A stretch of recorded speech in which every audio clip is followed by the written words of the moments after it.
All right, I would like to call to order the regular meeting of the Monee Village Board of Trustees for August 10th, 2022, 6:32. If I could please ask Reverend Hunt to come up for the invocation. Good evening, everyone. If I could do another public service announcement, we're going to have the community worship, Monee Community Worship, on September 11th at Firemen's Park. It'll start, we'll have breakfast at 9 o'clock and the worship at 11, so everyone is invited. Now, may we pray? Eternal God, our Father, we give thanks for your divine grace and your mercy that has helped us to faithfully navigate to this very moment. We are reminded once again that we share much in common, especially the gifts of family and friends. And so it is that we humbly acknowledge you as the giver of good things, for you have blessed us above all that we could ever have asked or imagined. And so as we open this meeting, we ask, O Lord, for your blessings on the village of Monee, our nation, and the world. We pray that you give each of us a heart for compassion, a heart for justice, and a heart for revival that encompasses every household, moves through every business, takes up residence in every school, and pulses through every house of worship. Now, O Lord, we ask that you bless our elected and appointed officers as they take up the matters of this village. Grant them a double portion of wisdom to discern the way forward, as well as the courage and the strength to stay the course. Let them not grow weary in doing good, so that in due season we all may reap if we don't give up. In all matters, let love and peace prevail. Finally, O Lord, we ask that you help us to continue to grow into a beloved community, and that your hand will be with us in all that we do. And it's in your precious name we pray. Amen. Amen. Bless you. Thank you.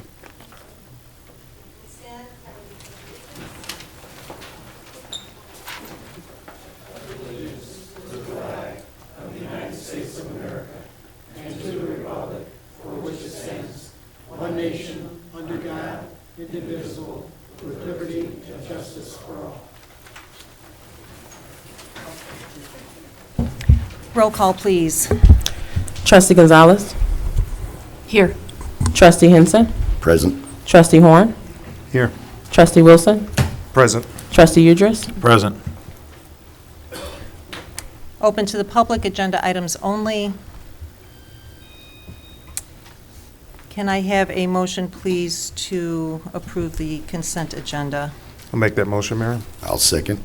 Any discussion?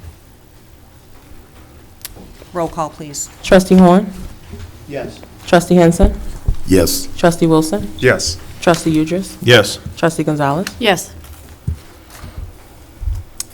Clerk's report. Thank you, Mayor Bogues. A couple of things. Just wanted to let everyone know that we will have early voting coming back up again in October. Election day, this is of course for the governors and senators races. The election day itself is on November 8th.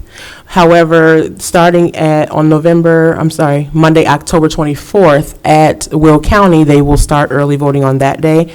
And then I will be providing the early voting dates for the village. Also, I wanted to let everyone know that we will have our consolidated election. Of course, that is fastly approaching. That will be April 4th of next year, 2023. However, the first day to circulate petitions will be Tuesday, September 20th. We will have the information here at Village Hall, so you'll be able to come, and we'll be getting that together as well. Also, there are, instead of 3, there are 5 trustee positions at the moment. 3 4-year terms and 2 2-year terms until we get back on track at the next election. End of report. Thank you.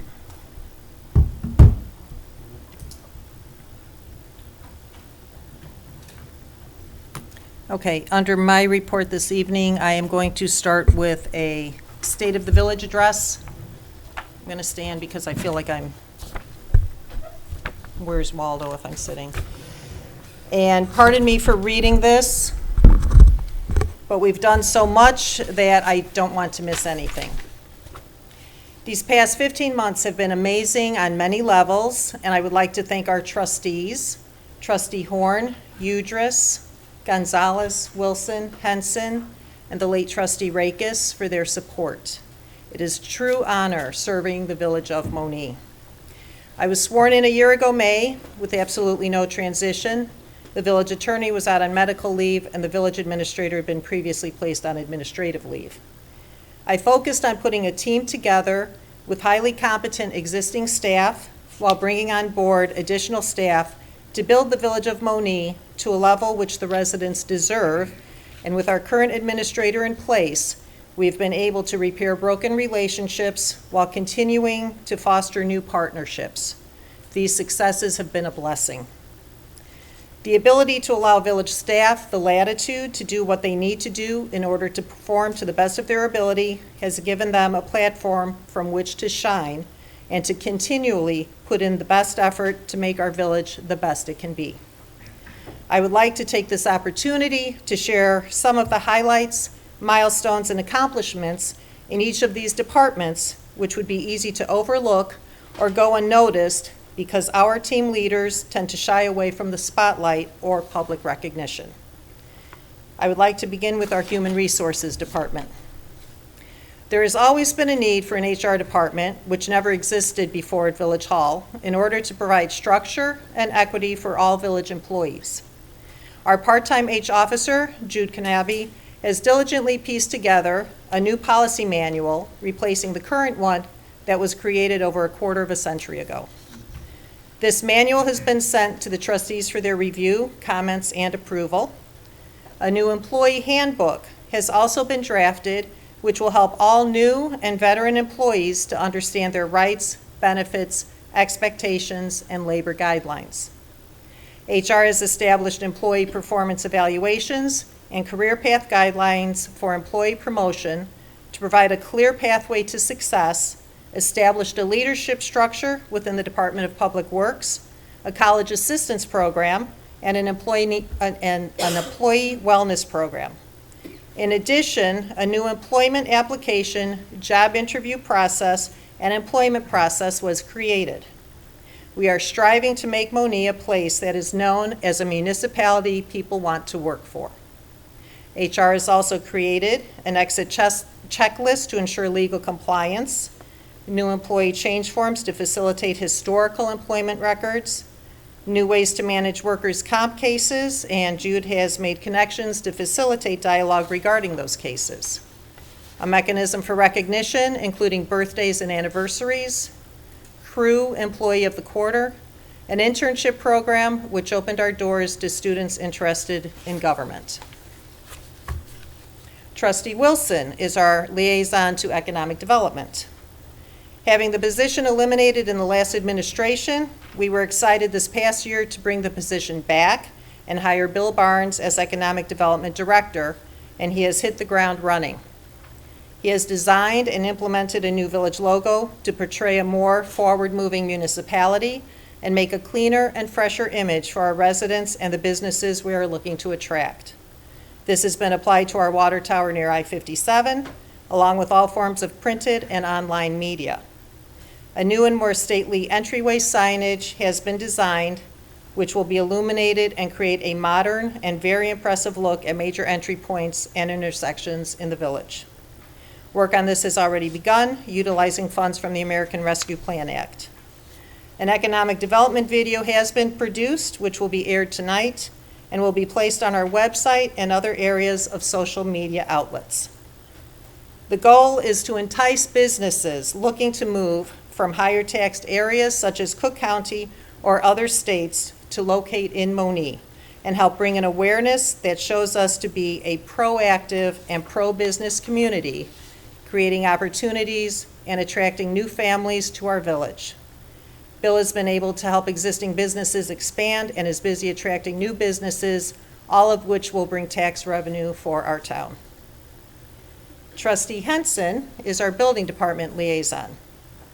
The building department has focused on upgrading its overall services this past year. A new department head, Romulus Beerus, has been brought in from another municipality to bring new leadership to the building department while offering a friendly and courteous service to our residents and commercial partners. Another great addition to the team was made hiring a code compliance officer who fit right into the role, having an extensive background and experience in dealing with the public in his previous career. The goal is to build a team of professionals that could meet the needs of a growing residential and business community. The new home for the building department finally became a reality when headquarters moved to 5500 Wilson Street. This move provides a more professional environment to offer the residents, contractors, and visitors, and deal strictly with building services and related matters. An upgrade in software has allowed building services to make online PDF forms fillable, and by incorporating the email system, has made it easier for residents and improved the turnaround times for applications, invoicing, and payments. One other important item to note is the focus on increased and mandatory continuing education and training. Throughout the year, every building services team member is required to take courses in order to stay abreast of any new codes, additions, or updates to the current codes. Building services also stresses to approach each and every citizen with the utmost care and professionalism that is due them, and they have routinely communicated to the residents through letters, emails, public notices, or door-to-door communication to ensure that vital information has been passed on. Trustee Udris is our public safety liaison, which encompasses both EMA and police. EMA's mission is to stand ready to protect life, property, and the environment through aggressive training, public education, teamwork, and overwhelming pride. This has been a challenging year and successful year for emergency management. With support from the current administration, EMA is now able to present their report to the Public Safety Trustee. The following accomplishments would not be possible without Randy Ulaskis and the assistance of our incredible volunteers and mutual aid partners. EMA's previous radio system was deficient, and it left Monee in a dangerous position of not having effective communication during an emergency of any type. EMA was able to purchase 7 new radios at a cost of $3,500 each over the past 4 years. EMA this year purchased 8 radios at a discounted price, $100 each, saving taxpayer dollars. EMA entered into an intergovernmental agreement with Will County, which provides programming of the radios and relicensing at no cost to the village. With this completed, Monee is now able to communicate with all local, state, and federal mutual aid partners. The biggest success of this is to the safety of our volunteer responders who rely on this communication during emergencies and adverse weather. Prior to the new outdoor warning siren geofence system, Monee's siren system was inadequate. The new system removes human error and is directly tied to the National Weather Service. When a tornado warning is issued, the affected area is put in a polygon box, and when that box hits our electronic computer geofence, Monee warning sirens are activated within seconds. The cost and support of this system is currently being shared by 7 communities within the system, keeping the costs down. This system is truly life-saving. Another ongoing project is the Will County Monee Mitigation Plan to meet the requirements of the Federal Emergency Management Agency.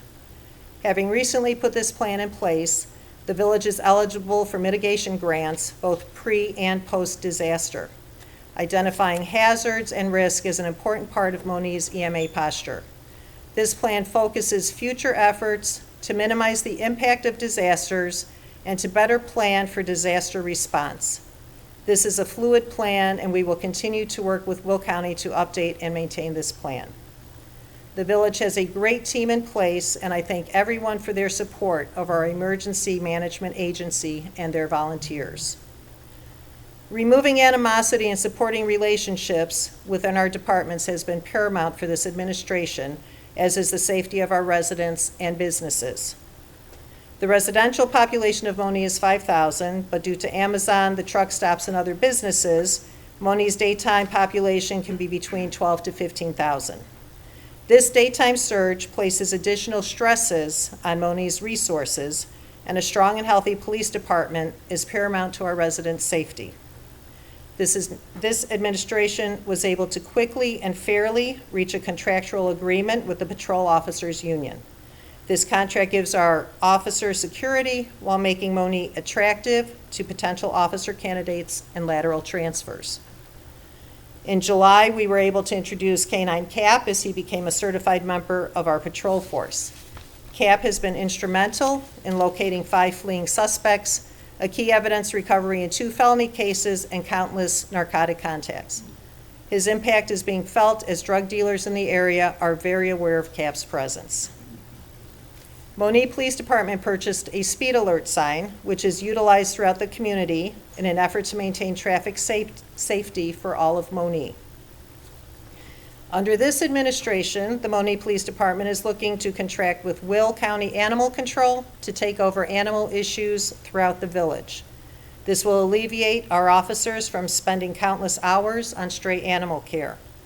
During this process, we have reestablished a working relationship with our own Monee Animal Wellness Center, who has taken over K-9 Cap's physical care and assists with recommendations and counseling for seized or neglected animal cases, all free of charge to the village. The police department initiated a new community relations program, and agreements have been reached with numerous area businesses to allow officers to conduct routine business walkthroughs. These walkthroughs not only deter crime, but build stronger relationships with our business partners and their patrons. CAP is our nexus to making this a successful program that we intend to expand throughout the village. This fall, the police department will be initiating the Safe Find system by providing community members who suffer with Alzheimer's, dementia, autism, or related illnesses an emergency locating system which will allow family members and emergency responders to quickly and safely recover missing persons. The police department continues to aggressively pursue any criminal element that threatens our community. Burglaries, robberies, thefts from vehicles, and car thefts are down nearly 50% since the same period in 2020. Monee has reduced its weapons-involved calls by 20%, confiscated 13 guns in the last year, and made over 20 narcotic arrests. Our officers are all certified in crisis intervention, and were able to peacefully resolve a great majority of calls dealing with mentally ill subjects. The police department handles approximately 12,500 calls for service per year. In 2016, that number was closer to 8,500. Our fiscal year 23 budget allows for an increase in patrol officers, improved training opportunities, reimbursement for personal expenditures on critical equipment, and incentive bonuses for lateral transfers.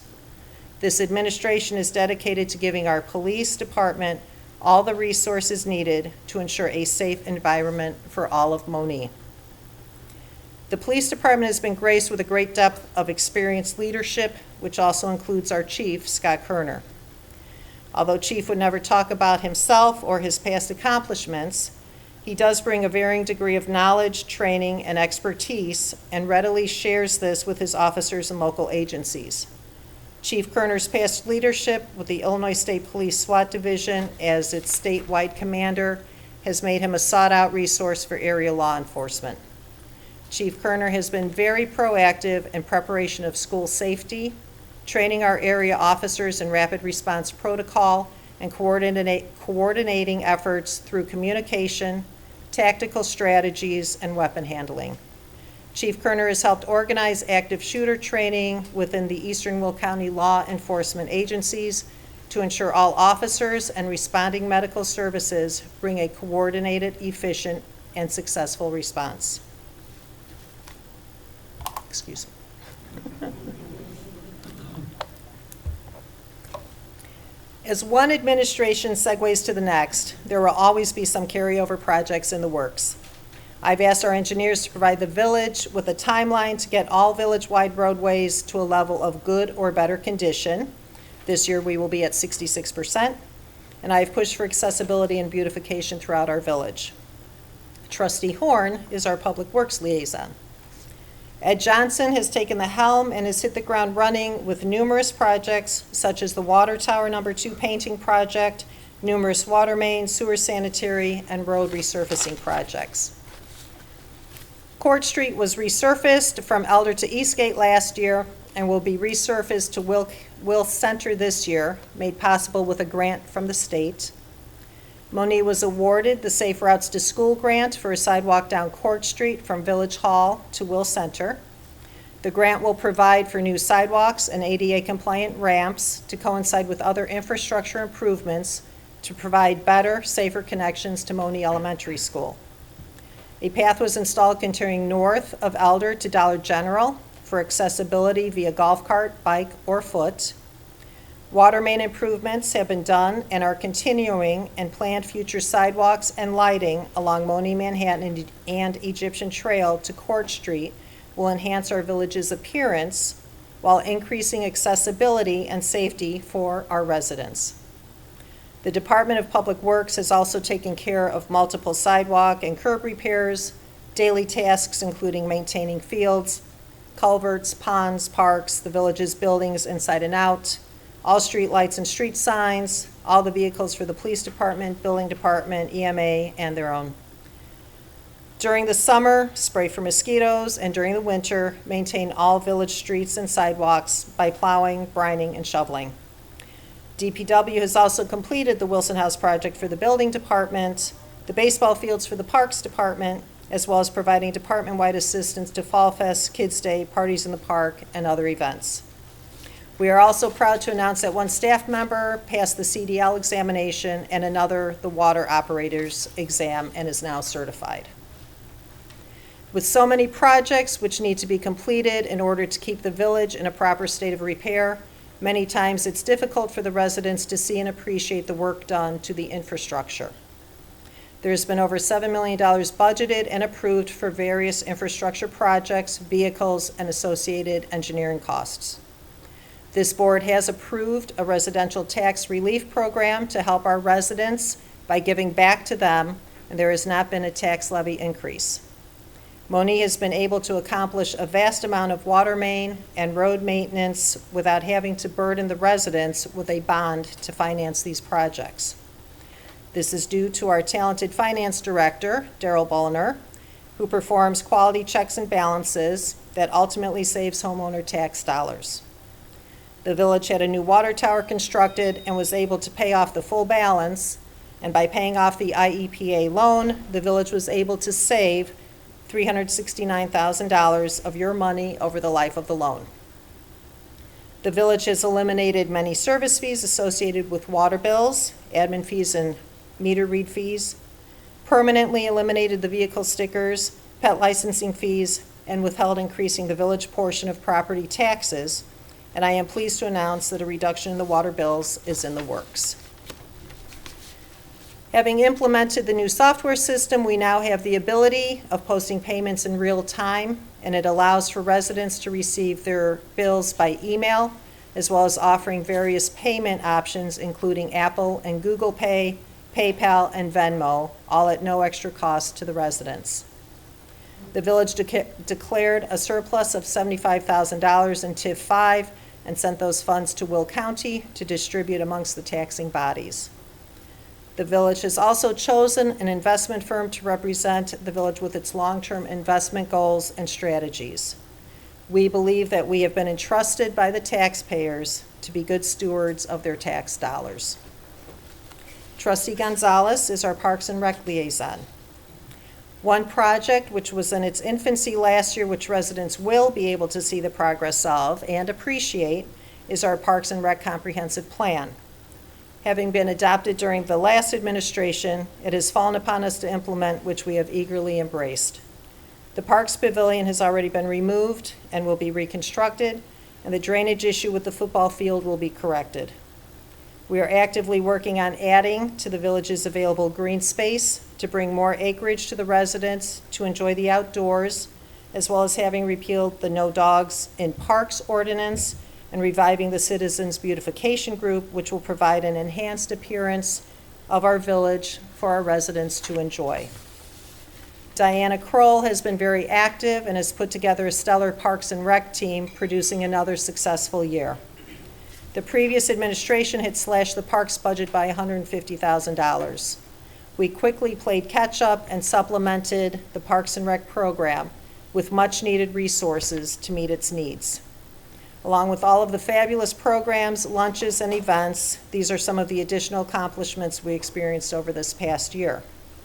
Assisted with the first annual Police Appreciation Event, the Curb Appeal Contest, farmers markets, movies in the park, Poocha-Palooza, before and after school care, tree lighting, blood drive, breakfast with the bunny, National Day of Prayer, Cinco de Mayo at Gracie's, and there have so far been 22 rentals for the Pavilion.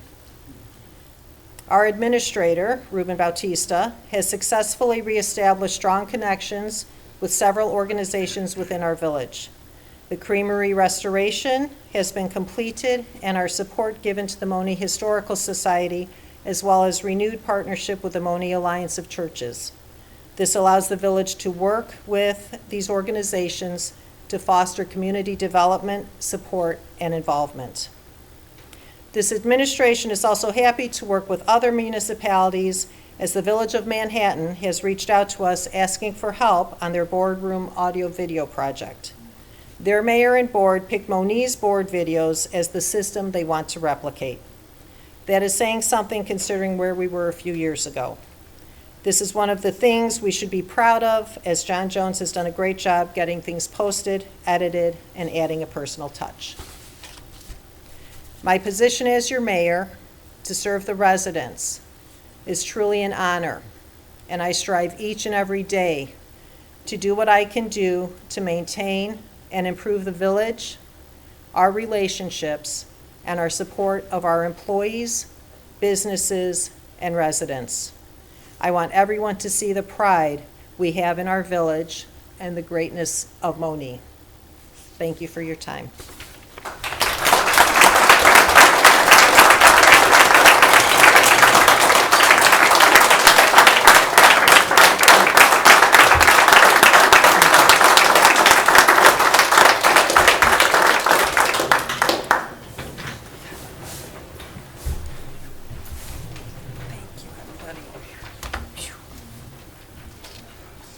Now I really need a drink.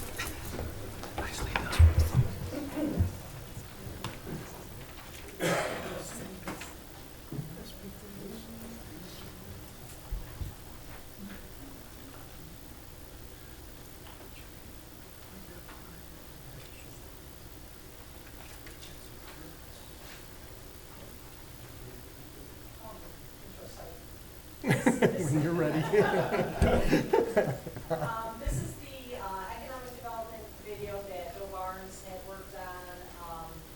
It's something that we want to get out, get on our website, so that if somebody is sitting in an office in California or Boston or Florida, and they're looking at a place to relocate or start up a business, and they're sitting with their computer Googling, this is going to pop up, and they're going to hopefully say, wow, this is awesome, let's go Monee. So, John, please.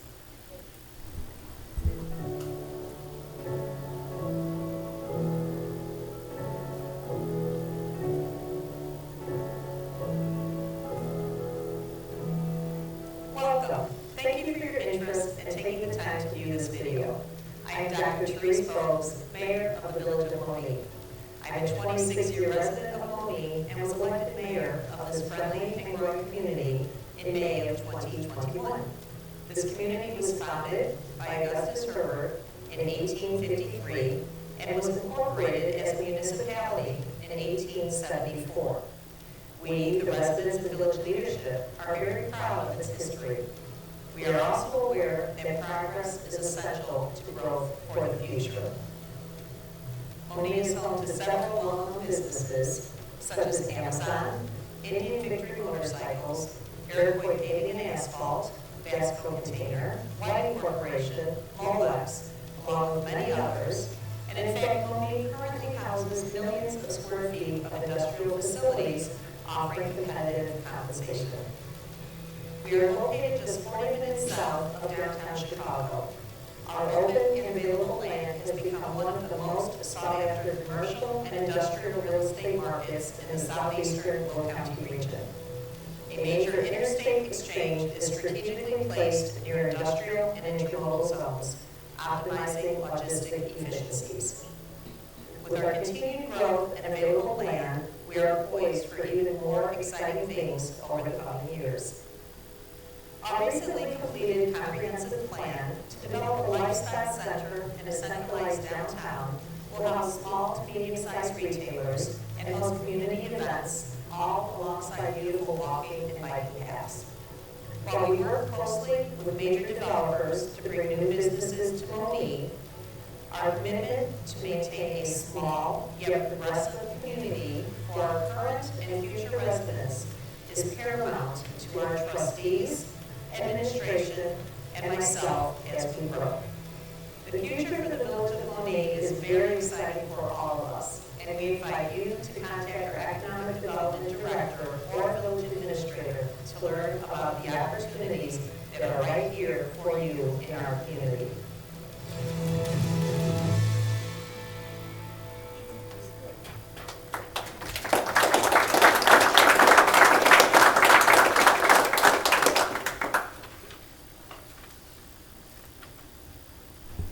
Thank you, Jen. Next under my report are the crew awards. So if I could please ask Jude to come up.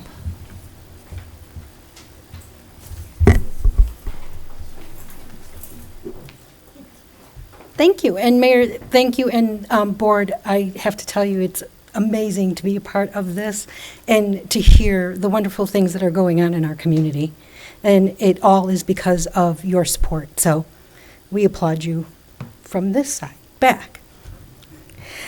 Crew was something that we created to recognize the employees of the Village of Monee. The crew is an acronym that defines an employee who provides exemplary work. Crew represents, the C is for credibility, R is for respect, the E is for equality, fellowship, and identity, and the W is for work commitment and personal performance. Crew is a semi-annual award where it recognizes employees who have shown in many ways that they go the extra mile to serve the village both in their attitude and performance. The semi-annual crew employees are an integral part of the crew in how they approach the people they encounter and the work they perform. The crew award can be recognized, and anyone can nominate any employee to the crew award as a winner for the recognition. Requests for crew nominees will be solicited by myself as the Human Resources Officer throughout each semi-annual period. To nominate someone for a crew employee, the nominator must complete the crew award nomination form and submit the nomination form to Human Resources. The nomination form solicits the nominator to provide written examples as to how the nominee or nominees exemplify crew. After receiving the nomination forms, Human Resources will send out a list of all nominees to the department heads along with excerpts regarding the nominees' crew efforts. Nominees will then be voted upon by the department heads. Once the crew award winners have been selected, a presentation, and that's what we're doing today, will be implemented to recognize those nominated employees by the mayor and board of trustees. Following the presentation, each crew award winner will receive a letter, and it will be sent to their homes. It will be congratulating them for winning. But the letter will also include those excerpts that were provided by the nominator in regards to how the nominee exemplifies crew. The letter going to the home will be signed by the mayor, the village administrator, the department heads, and then the designated department trustee who oversees that particular department. Do you have any questions, board? No? So, it's time. We're going to recognize our first ever semi-annual crew award winners. So I've asked the trustees that for their departments, if they had a nominee, that they read the excerpts, and then we will bring each of those employees up, and we have a plaque, and we'll get some pictures, but we'll get started. Our first nominee is from our finance department, and that nominee is Carolyn Collins. Mayor? Carolyn has never turned me away when I needed help. She has always been a huge team player. Carolyn never complains and always makes employees feel welcome to walk in her office anytime to ask questions. Carolyn is always 100% committed to help whenever, even when she is busy. Carolyn has the best overall attitude. No matter what her situation is, she always has a welcoming attitude. Carolyn is very dependable and her work is done in a timely manner. She goes the extra mile to complete her duties. Every day before Carolyn goes home, she makes a point to check on others to see if there is anything she can do to help. If Carolyn has questions regarding her work, she always makes sure she has the answers before proceeding. Carolyn Collins, would you like to come up?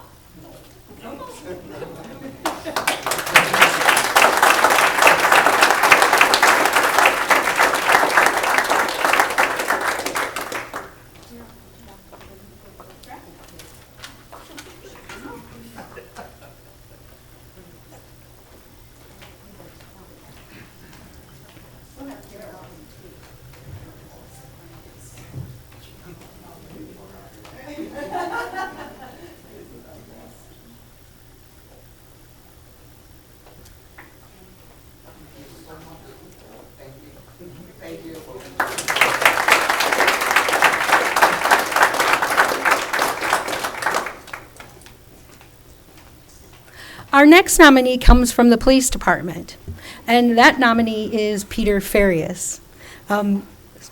Trustee Udris, would you like to tell us about Pete? Absolutely. Probably one of the greatest joys of being a trustee is getting to honor people. So here are some of the words that were said about Pete. Credibility. This definition should have Pete's picture next to it. Seriously, he is highly respected and often sought out by fellow officers for guidance and advice. As well as being the spokesperson for the patrol officers with command, his work ethic is at the top of the charts, and he never says no to a request. He is highly respected throughout the community and especially in our building. Respect. In this business, respect inside and out is more earned than given. Pete is the guy who doesn't buy into any rumor mongering or complaining. He loves what he does, and he does it with a professional manner, which earns him all the respect that we can give him. Equality. Pete doesn't view anyone with anything other than who they are as a person, and he treats every person in the same way. It's the only way he knows. Fellowship. Pete considers himself to be lucky to be a police officer in Monee. He truly believes that, and he tells fellow officers what a great place this is and how lucky they are. Complainers are the one thing that really sets Pete off. He just doesn't understand. And it is that attitude and spirit that makes others around him more enthusiastic about working with him. Identity. I think that many of the same things that were stated previously add up to the identity. Loves his job, proud to wear his uniform. Believes it's his responsibility to represent that uniform in the most positive light. Work commitment. See the above. Still one of the hardest working and most committed. Pete has been burning some time off of the books due to his upcoming retirement. A rash of injuries and illness hit all at once in the ranks, and Pete marched right into my office and stated he was canceling his time off to help out. Time he would ultimately lose if he didn't use it. He sincerely felt guilty about us being short and that he should be there with his shift. I lied to him and told him it was covered. Personal performance. Pete was elected to represent his fellow officers for contract negotiations. He did not relish the position and felt others were more suited. He was elected overwhelmingly, and after having been urged into running for the position, we had to push Peter into being a training officer. He didn't think he was the best person for the job. Everyone he trains always said they learned the most from Peter. Tie that in with everything that was previously written, and it's easy to see. Pete is not just our employee of the quarter. He's our on-the-straight leader in all ways and for the last 30-plus years. So congratulations to Peter.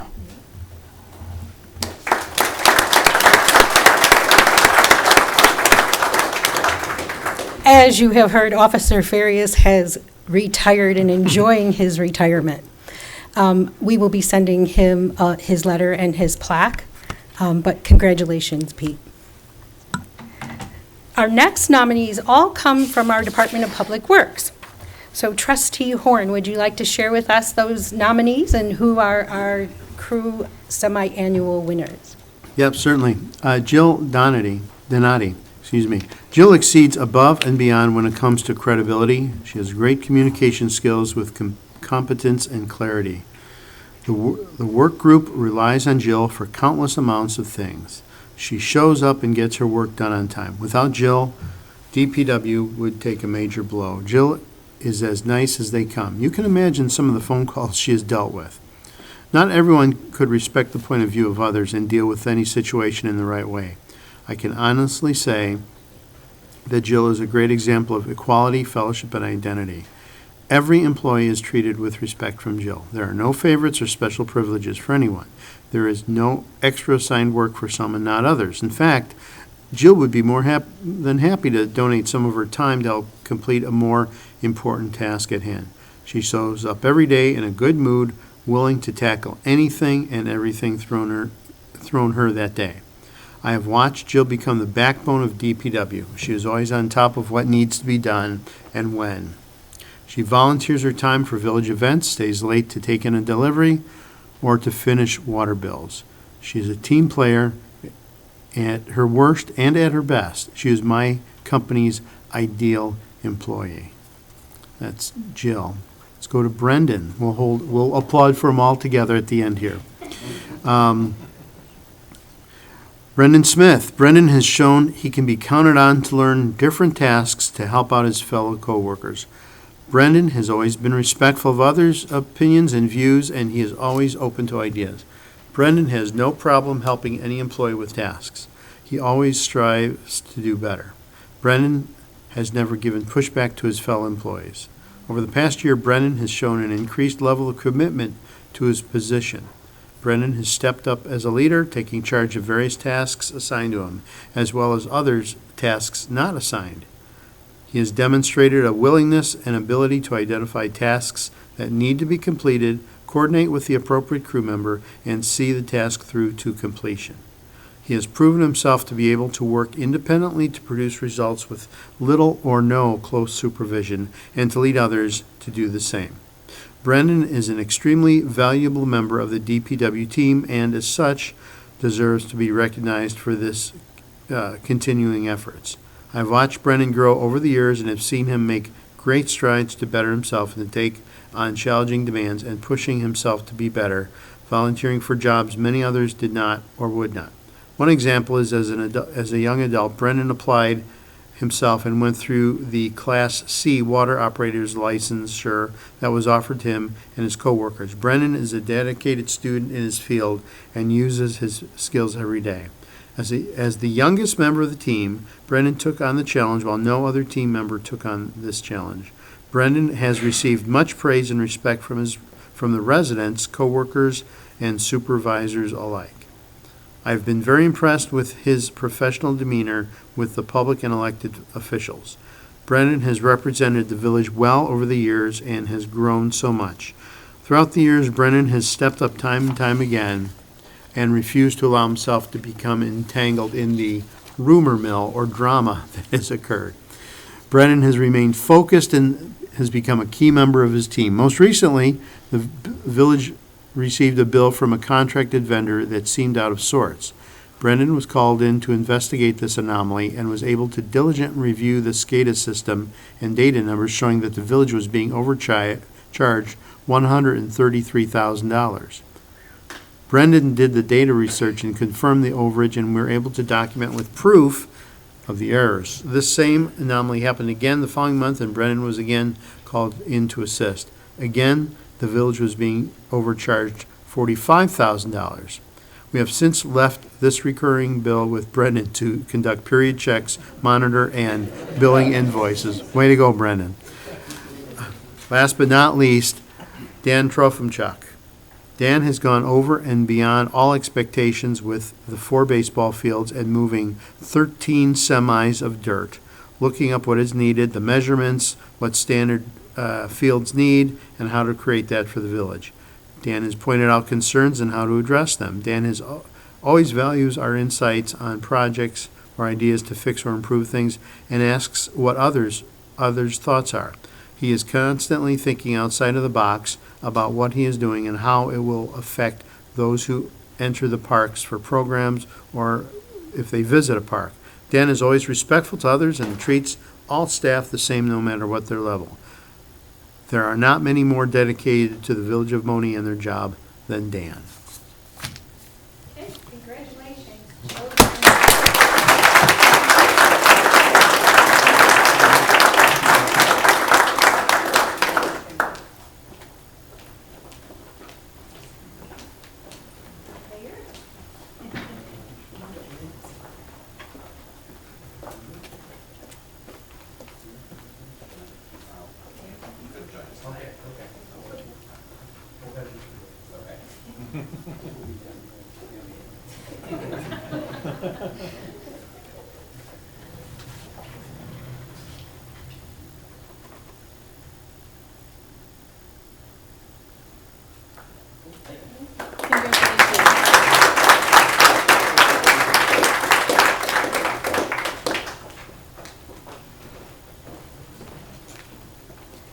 Congratulations to all of our crew winners for our first half of 2022.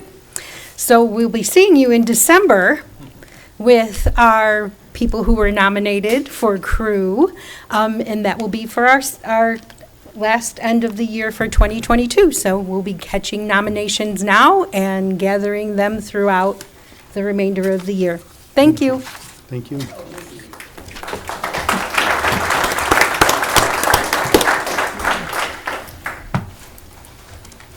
All right, that's it for me. Moving on to the administrator's report.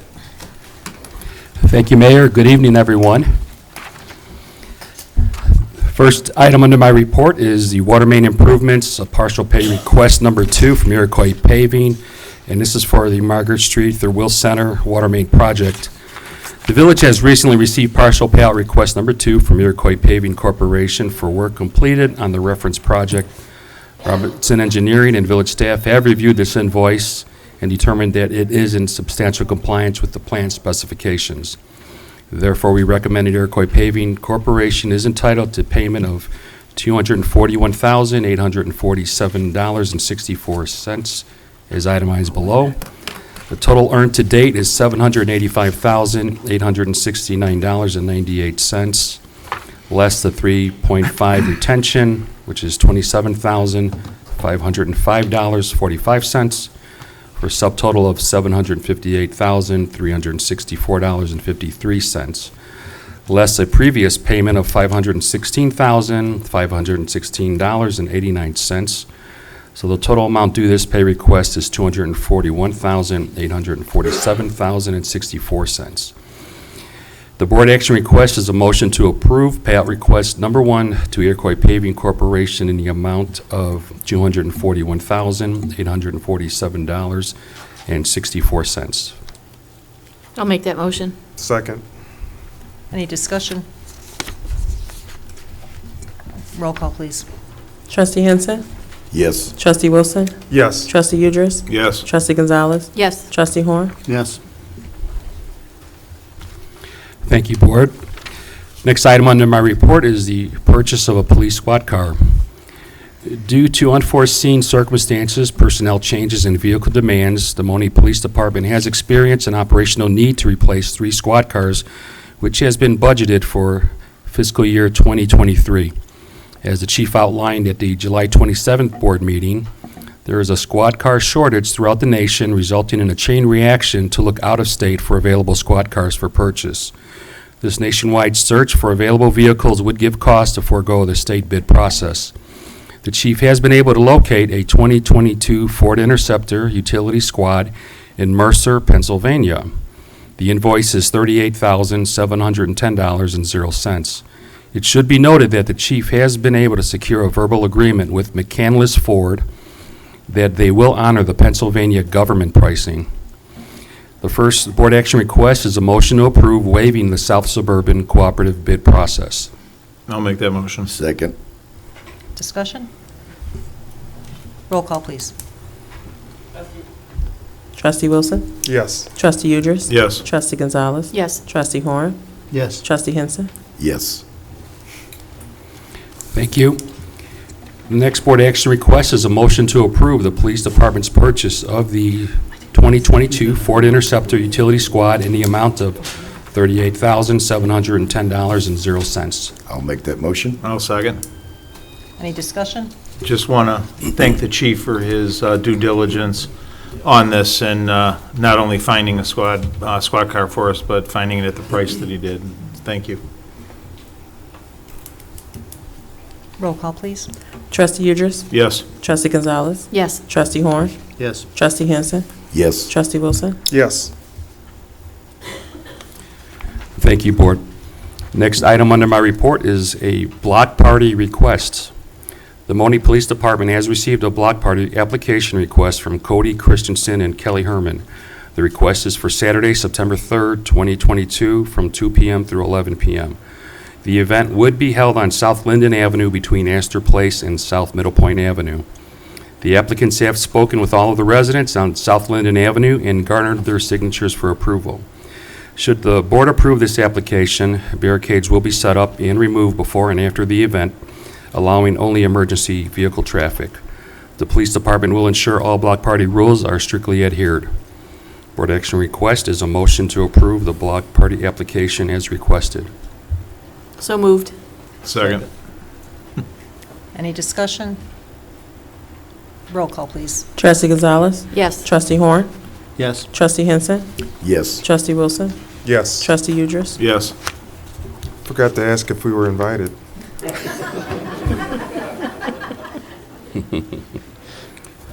Thank you, Board. Does that change your vote? Okay, just. Next item under my report is St. Boniface parking lot resurface TIF 5 request. The Village of Monee has recently received the attached invoice from St. Boniface Church for their asphalt replacement project. The total asphalt cost is $83,280.00. The village has conferred with our TIF consultant and confirmed that the asphalt replacement is a TIF-eligible expense. St. Boniface is located within TIF 5, and this particular lot has been utilized by the village throughout the years for various village events. Board action request is a motion to approve paying 50% of the TIF-eligible cost in the amount of $41,640.00. This payout request would be dispersed from TIF 5 funds. I'll make that motion. I'll second. Any discussion? Roll call, please. Trustee Horn? Yes. Trustee Henson? Yes. Trustee Wilson? Yes. Trustee Udress? Yes. Trustee Gonzalez? Yes. Thank you, Board. That's the end of my report. Okay, moving on to the officials' reports. Public Works, Trustee Horn. Good evening, everyone. First item is that there is a new golf cart path open. The village has installed a golf cart path allowing residents driving golf carts to access Dollar General without using Governor's Highway. This path begins at the intersection of Wilson Street and Elder Lane, which is 1/2 block west of Governor's Highway, and connects to the dead end of Town Center Way near the driveway to Dollar General.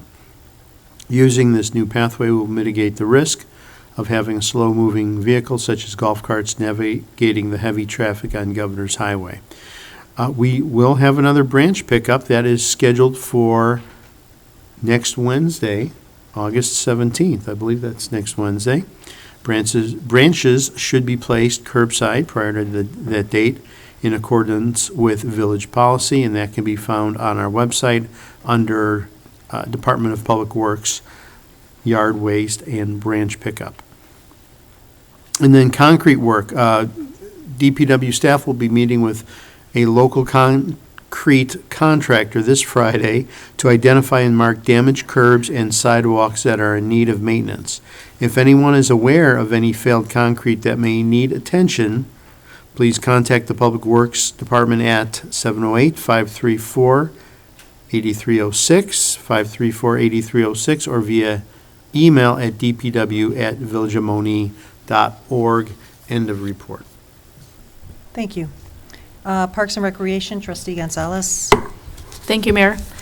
A few things. Tonight's Movies in the Parks feature film is Madagascar, and thanks to Animal Wellness once again for sponsoring our movies in the park. And the much-anticipated Poochapalooza is this Saturday at Fireman's Park from 10 a.m. to 1 p.m. Come and meet a lot of dogs looking for homes. Bring your pooch to get some free treats, a chance to win some raffles, and meet some new friends. There will be 4 to 5 rescues and Animal Welfare League vendors, Animal Wellness of Monee, groomers, and more, 10 a.m. to 1 p.m. The next farmers market is Saturday, August 20th from 8 a.m. to 12 noon. Come enjoy the music and a jump house along with fresh eggs, plants, and other vendors. And again, I will defer to Diana if we have any vendors that have plants or garden produce. Please contact Diana. We'd love to have you there as well. And our last party in the park is on Tuesday, August 23rd at 11 to 1 p.m. at Firemen's Park with free hot dogs, chips, water balloons, and Monee's Finest in Blue serving some free ice cream. And then, last but not least, is Fall Fest. Fast approaching September 9th, 10th, and 11th, our biggest community event in Monee. Live music by 8 bands, and I understand some really great bands. Beer garden, lots of food vendors, a carnival, the parade, car show, fireworks, arts and crafts, a special needs day, our community service by Monee Alliance of Churches, including the community worship on September 11th. And we need volunteers with help, with lots of positions, help with cleaning up and setting up to check in IDs and more. So please contact Parks and Recreation or visit our website for volunteer forms and all other Fall Fest registration forms. And I will say, yes, volunteerism is very important to the village of Monee, and we can't do this without the strength of our volunteers. And along with that, and there is also a parade on Saturday morning too. So yes, there's a lot of our volunteer or our community groups that want to be a part of a parade, but we would love to have more people walking in the parade, much less, watching it. So if you have a group or an idea of someone for us to contact or that might want to have more exposure in Monee and want to be a part of it, to please see those, the website with all the forms that are on that. Those, the deadline is coming up within a couple weeks. End of report. Thank you. Economic Development, Trustee Wilson. Yes, thank you, Mayor. One new business license has been issued since last meeting. We Care Christian Learning Center will be located in the Plaza, Court Street and Will Center Road, and I see the Coopers are present also. Welcome. Under Project Unite Monee, talks continue with Vortman Machinery in reference redevelopment agreement. Also, a THC manufacturing business reached out to the village in reference opening a location on the west end of town. We anticipate a presentation by them the next village meeting. Director Bill Barnes is still working and following up with a couple of viable grocery store options. On the project Magnify Monee, we have the next steps are being taken for the village gateway signage. Expect some changes in the near future to our website. The village, as you see, the economic development, the mayor's economic development video is going to be added to the website and also our other platforms. And also, hopefully, we get a soon needed facelift to our website, right? Our goal is to make it more user-friendly. I would like to eventually see us have a village app, and that's in the future, right? Maybe one day. Let me take my soapbox out for a minute and talk about something that's kind of been rolling around for a while that we've been talking about, myself and Director Barnes, that I believe that we would greatly, the village would actually greatly benefit from having a media coordinator. As we've seen with the video, now think on a outside the box on a different level, that we would have the capabilities and accessibility to that 24/7 or at our whim to put Monee out there. As the mayor stated, Monee's a wonderful town. We all know that. We're here. how do we get that information out? How do we tell the person who's looking for some new town to live, raise children just like we have, or conduct business or for their business? So, media coordinator. What is a media coordinator, you ask, right?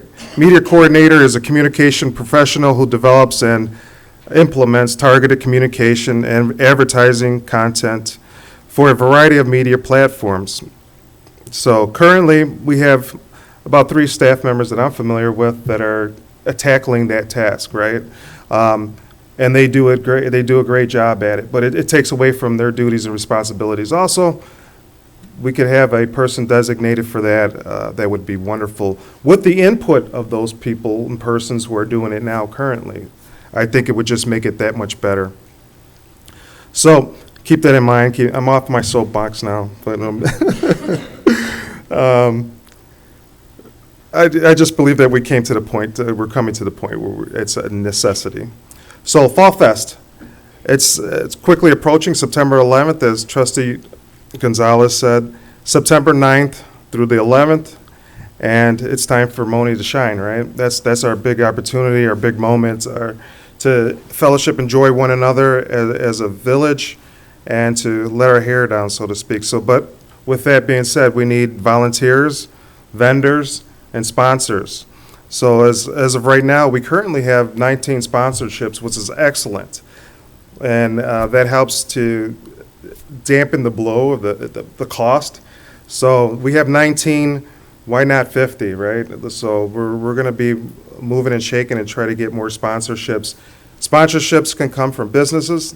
Thank you, Mayor. And also they can come from individuals, independent sponsorships. And we appreciate our sponsors and thank you for your contribution and making this happen, because it is expensive, unfortunately, but it is a good time and it's our time to shine. So if you can help with that, whether volunteer, vendor, sponsor, be appreciated. And also just be conscious of Shop Monee when available and when you have the opportunity to do so, to take advantage of the opportunities to shop in our town. We're getting to the point where we almost have everything covered, and we're working on the ones that we don't, but we're going to get there, and I truly believe that. End of report, Mayor. Building Services, Trustee Henson. Thank you, Mayor. In the month of July, we've had 56 permits for a total of 748,866. 18 homes were scheduled for resale inspections. Siegfried Properties was issued a permit to begin mass grinding on the property located at 25100 Ridgeland Avenue. They've also submitted their plans for a new 621,246 square foot precast concrete warehouse, and it is now in the plan review stage for code compliance. And a report. Thank you. Public Safety, Trustee Udris. Thank you, Mayor. For emergency management, on August 2nd, EMA was proud to support our police department at the National Night Out over at Monee Reservoir. Great time was had by all that attended. And on August 6th, EMA assisted with the Love Monee event. And of course, as usual, it was an extremely hot day. I believe the heat index was about 100 degrees out there. EMA not only assisted with traffic control, but they also assisted with making sure everybody stayed cool and rendering first aid to anybody that needed it. And if you tried to drive through the area on Saturday, it was a huge turnout and widely successful. So thank you, EMA, for helping out with that. From our police department, a reminder that lateral applications are still available through the village webpage, blueline.com, and directly from the police department. And as I stated about the National Night Out, it was definitely a great time by all that attended. It seems like every year it gets a little bit better with the turnout. Seeing families out there, just enjoying being out there and having fun, interacting with our law enforcement community was really very nice. Friday, August 19th is Cop on Top at Dunkin' Donuts. from 5 a.m. until noon. It's a great fundraiser for Special Olympics, and we hope to see everybody there. Another Special Olympics fundraiser on Friday, August 26th, as Monee PD hosts its first ever golf outing. That's going to be at Green Garden. We have flyers here both for the Cop on Top and the golf outing for anybody that would like to take one, to be reminded of the dates and times for that. So, and you can also get the flyers on our Facebook page or email us at moneepolice@villageofmonee.org for any information that you need. End of report. Great, thank you. Moving on to the attorney's report, Larry. Thank you, Mayor. I have two items for the board's consideration. The first item, we received a letter from the Vortman Steel Group withdrawing their bid for the DPW property. It's dated July 20th of this year, so if the board deems appropriate, need a motion to accept their letter to withdraw their bid. I'll make that motion. Second. Any discussion? Must admit, I'm kind of sad about this, but Right. hopefully we can fill it up really quickly. Roll call, please. Trustee Henson? Yes. Trustee Wilson? Yes. Trustee Udris? Yes. Trustee Gonzalez? Yes. Trustee Horn? Yes. Thank you, Mayor. The next item for the board's consideration, since that property now, there is no buyer for it, the board deems appropriate, need a motion to authorize to put it out for bid once again. Pursuant to statute, you have to publish this, which we've done each and every time, so it's up for the board's review and consideration. I'll make the motion. Second. Any discussion? Roll call, please. Trustee Wilson? Yes. Trustee Udris? Yes. Trustee Gonzalez? Yes. Trustee Horn? Yes. Trustee Henson? Yes. That's all I have, Your Honor. All right. Okay, moving on to old business. So, Larry, you want to take these? Thank you, Mayor. The first item, if the board recalls, at the last board meeting, we received a request from Mr. Sanchez with respect to his zoning letter. I believe a copy of his letter is in the packet for the board's consideration. As I indicated before, I believe we've done this in previous occasion. His property right now is zoned commercial, but has a residence in there. I think he is trying to sell the residence, and the lender asked for this letter, basically indicating that that use, even though it's a non-conforming use pursuant to the state statute, it's allowed by the Village of Monee. So it's up for the board's consideration to authorize the mayor to execute the same. Make that motion. Second. Any discussion? From what I understand, Larry, it is commercial. He's wanting to sell it to someone, and they cannot purchase it unless they get this and to verify that Yes, should sir. something happen to the house, Yes, sir. they'd be able to put a house there again. Yes, it's called a non-conforming use. If Yes. the village allows it, but yes, that's correct. Thank you. Roll call, please. Trustee Udris? Yes. Trustee Gonzalez? Yes. Trustee Horn? Yes. Trustee Henson? Yes. Trustee Wilson? Yes. Thank you, Mayor. The next item, this was discussed at the previous board meeting. It's an ordinance amending ordinance number 1963. What this ordinance is doing is changing the number of liquor licenses for Class C from 3 to 4. So I believe a copy of that ordinance has been distributed to the board. It's up for the board's consideration.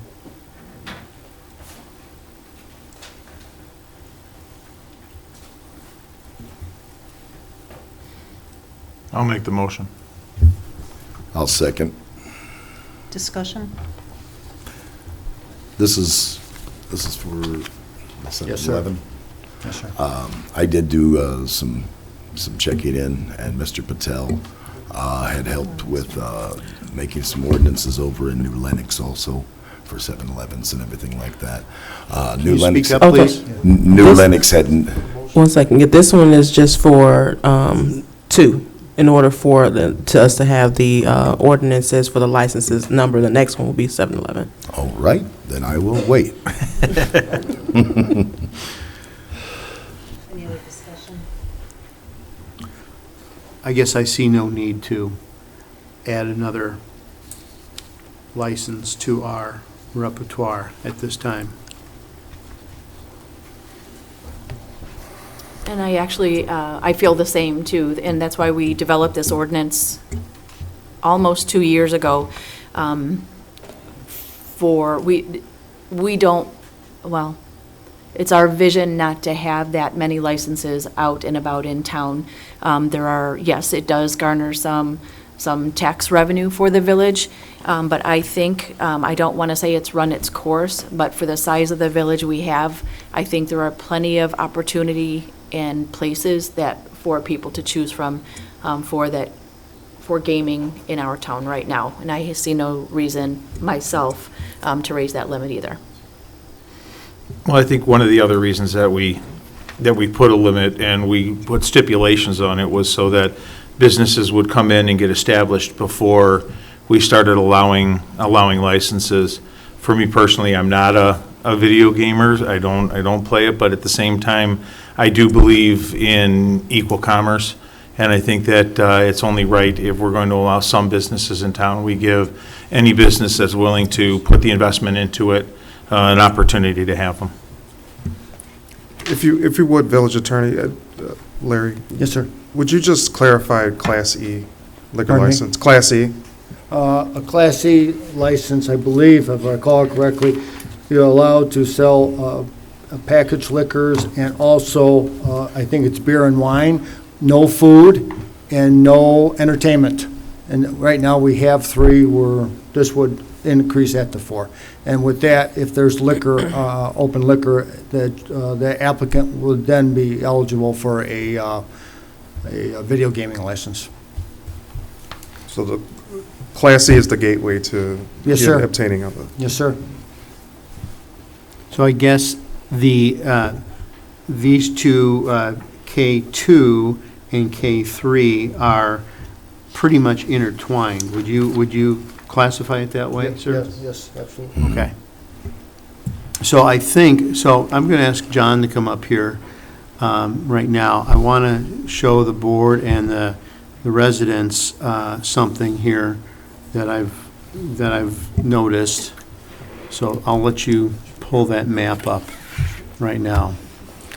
So this is, you can see this is Route, let's see, where are we here? Yep, this is Route 50, and this is just about a 2-block stretch of Route 50. So on the bottom left, you have the 7-Eleven.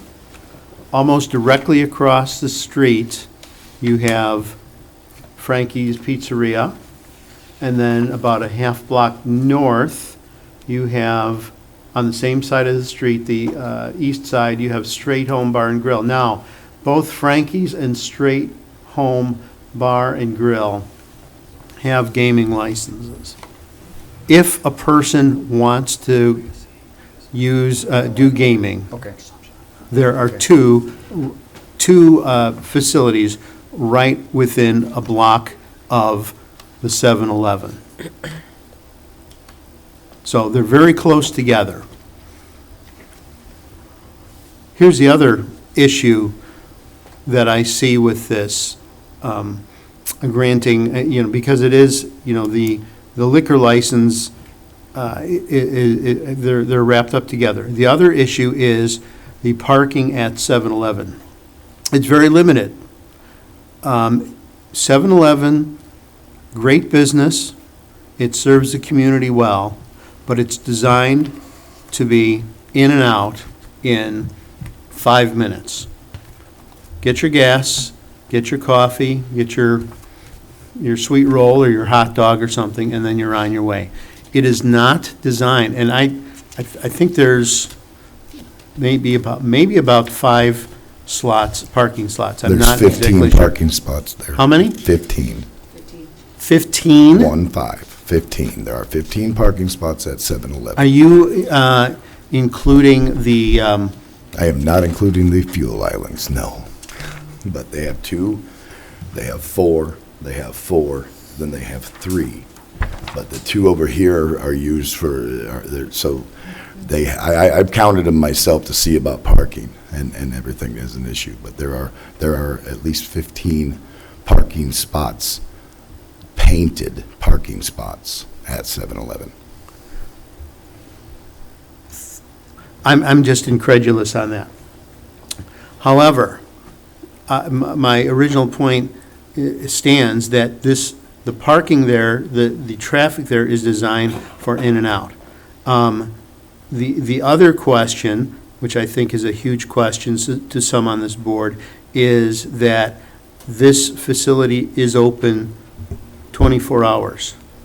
Does that mean that gaming would be allowed 24 hours? That's a question I have. If Larry, I go may, ahead. Trustee Horn, I Yep. believe the requirements would be, would be 9 in the morning to 1 o'clock on weekdays, and 9 in the morning to 2 o'clock on weekends, which I believe is consistent with the other applicants who have liquor licenses. And if I may, the liquor that would be sold for consumption would be beer and wine only. There is no, for lack of a better word, hard liquor. It's beer and wine only. That's also consistent with Illinois. Yes, sir. Also, as those hours that you had stated. Yes. So, I know some applicant, or some other towns allow 23 hours. Just for clarification, you're saying 9 AM to 1, 9 AM to 2, you're talking 1 AM and 2 AM, correct? Not 1 PM and 2 Oh, no, PM? yeah. I just want to make sure. Yeah, I'm sorry. Yeah. You know, I guess I would go back to my original point on that map. Do we really need 3 gaming locations within a block and a half of each other? I would say no.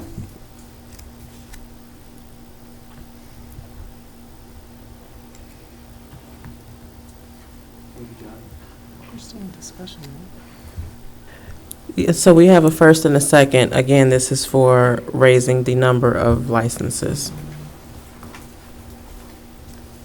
Any other discussion regarding raising the number? Roll call, please.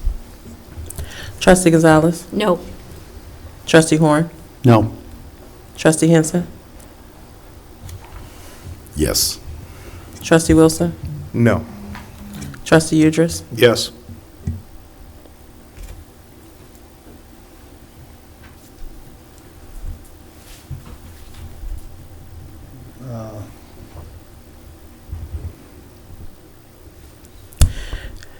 Okay, so does that void number I guess, K3? Because that, of course, Yeah, I would go guess after that. K3 at this point in time would be irrelevant. Correct. So we can note it, that it's on the minutes, I'm sorry, on the agenda, but it's irrelevant since an ordinance was not approved. Thank you, Mayor. The next item is the purchase that the village is intending to, the real estate, Jim Ravel's property, I believe, on Governor's Highway and Monee Manhattan Road. Need a motion. The contract's been signed. We're pretty much set to go. Survey's been done. Need a motion to approve dispersing $375,000 plus COLAs and cost with respect to the purchase of the property at Monee Manhattan and Governor's Highway. I'll make that motion. I'll second. Any discussion? Roll call, please. Trustee Horn? Yes. Trustee Henson? Yes. Trustee Wilson? Yes. Trustee Udris? Yes. Trustee Gonzalez? Yes. Thank you, Mayor. The next item is the ATF Tax Ordinance Amendment. This ordinance was approved and adopted, I believe, previous board meeting, but we amended it to include the sale of cannabis. We had hemp oil, but we didn't have cannabis. So now, if someone is selling cannabis, growing or manufacturing cannabis, he or she will be subject to the ATF tax in the amount of 5%. I believe all we need is a motion acknowledging the change in the ordinance. Make that motion. Second. Just to clarify then, so it's in the wording of section 3, the transaction processing fee, we're adding 4. Number 4 is an addition, that's the actual change. Yes, sir. Yes, ma'am. I'm sorry. Yeah, cannabis, just, I guess there's some potential that cannabis operation might be coming into the Monee. So we want it on the books before they come into the village. And then noted that there is already, from a previous ordinance or a previous version of it, that hemp was already on there at 2.5. Yes, ma'am. And Heidi, also in section 2, we've also added growing or manufacturing. So not just, sale, but actual growing and manufacturing also. Thank you.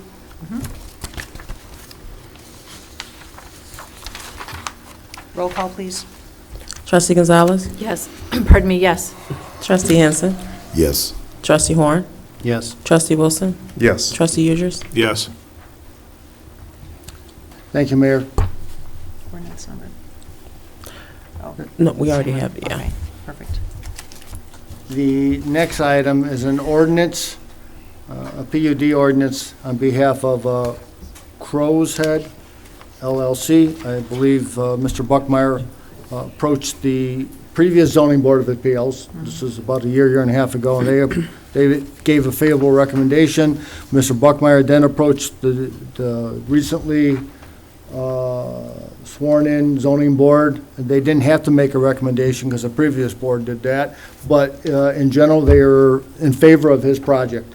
If the board recalls, Mr. Buckmeyer wants to, he's a Cooper, and initially he wants to start selling some of his spirits, I guess, and then he's got some other plans to develop some guest house.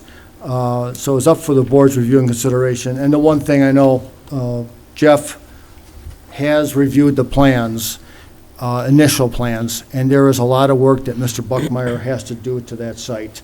And Jeff and I had a long conversation today, and I said initially all it is for some sale of alcohol, but there are plans that he's got to comply with, and Mr. Buckmeyer knows that because Jeff wrote about a 3-page letter saying what has to be done, but he's trying to go this route first, meaning Mr. Buckmeyer, and he has talked to Pete from Tesca. He will be looking for TIF funding, but I want to set him straight where what costs are TIF eligible and what aren't. So TIFs, he is going to talk to Pete. He has been in discussions because that's coming down the pike.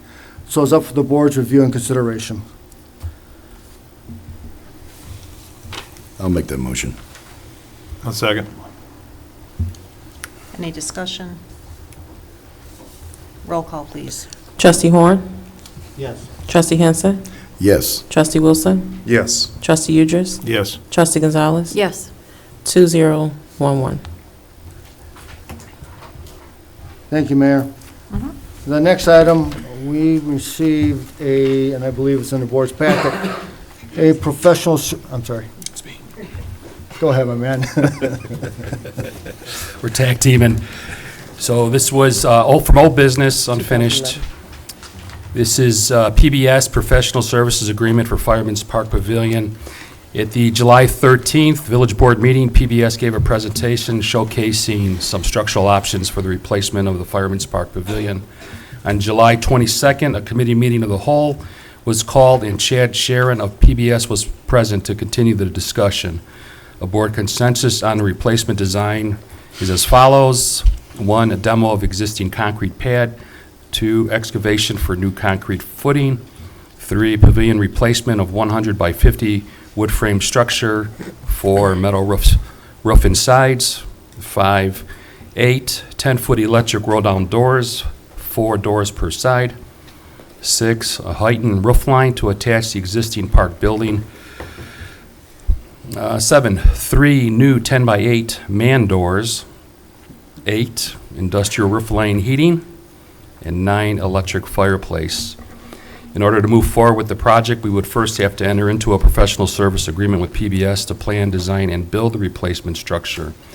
With the board's approval, the mayor will execute the professional service agreement with PBS for $500, 0 cents.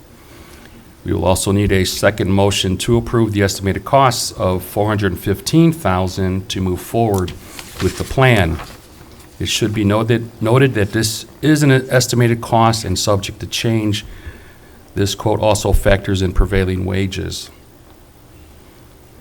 So the first board action request is a motion to authorize the mayor to enter into a professional service construction agreement with PBS for the amount of $23,500 to build the Park Pavilion replacement structure.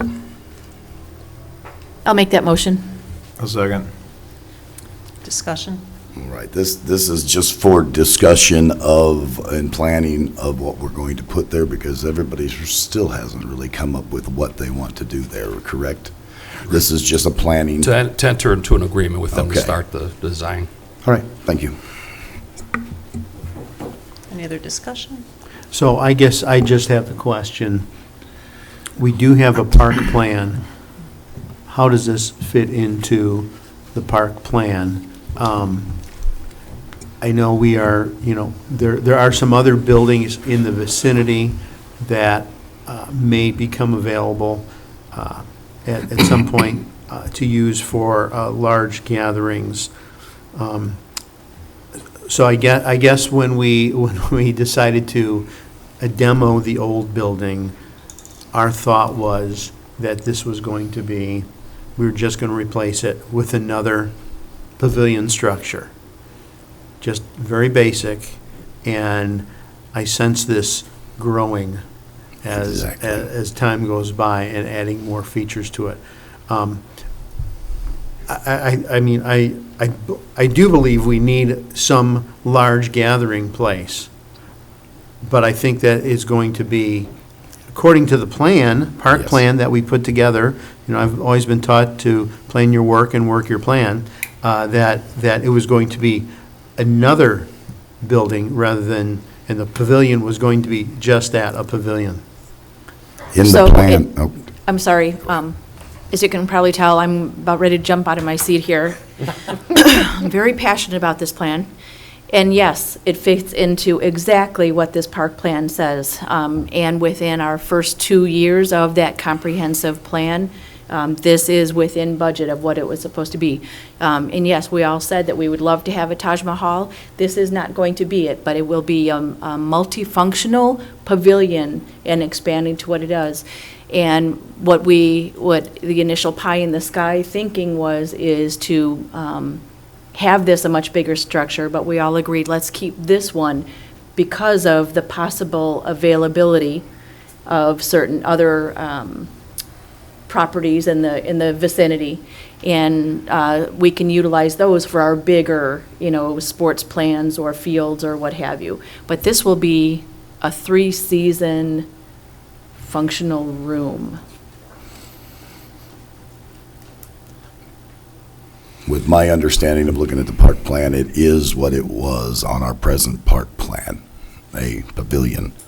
There's a lot of nostalgia. A lot of people like to go there for free and sit there and listen to music, play books, or what have you. I think that we put it back the way it was, with possibly other things. But it's well, from what I seen on the plan, it is what it was, still on the plan, a pavilion.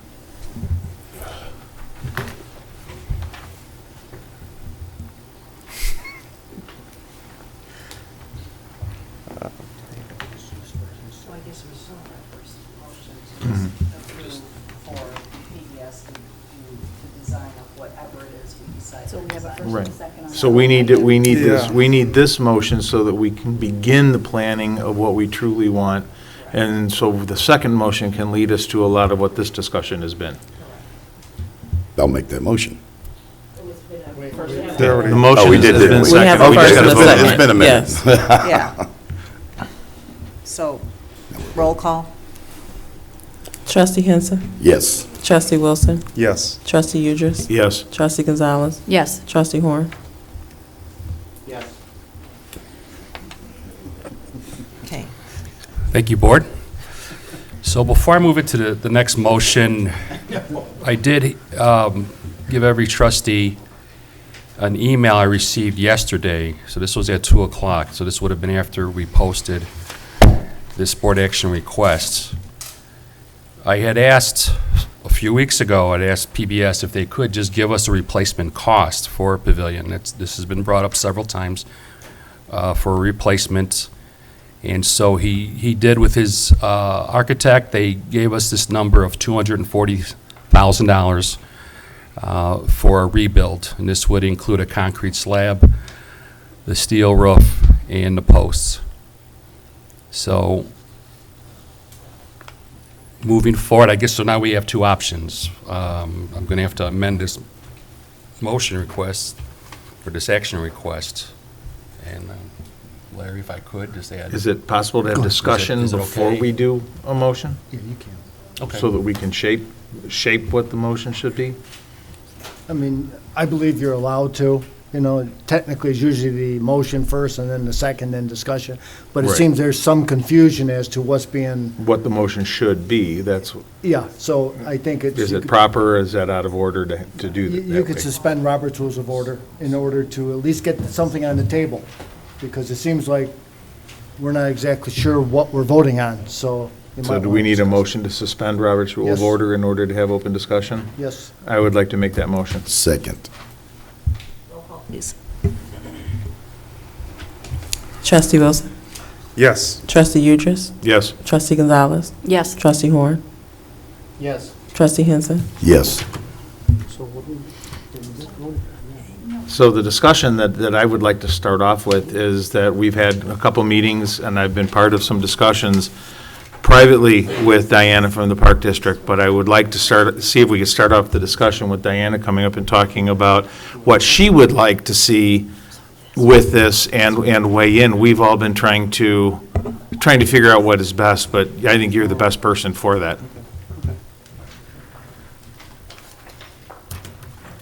Sorry to put you on the spot. Hi, Mayor. Hi, trustees. I think the best thing to do is to go back a little bit.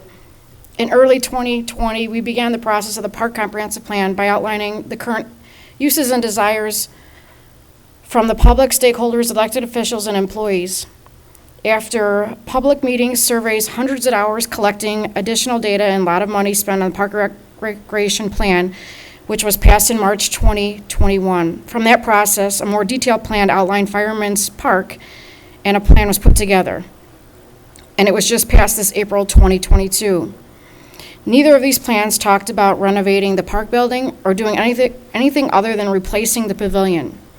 Spoken in all of the plans is the potential of acquiring said other buildings in the area.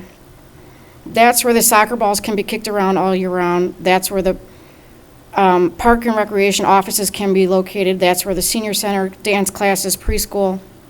The potential is endless as to what can happen in those said potential buildings.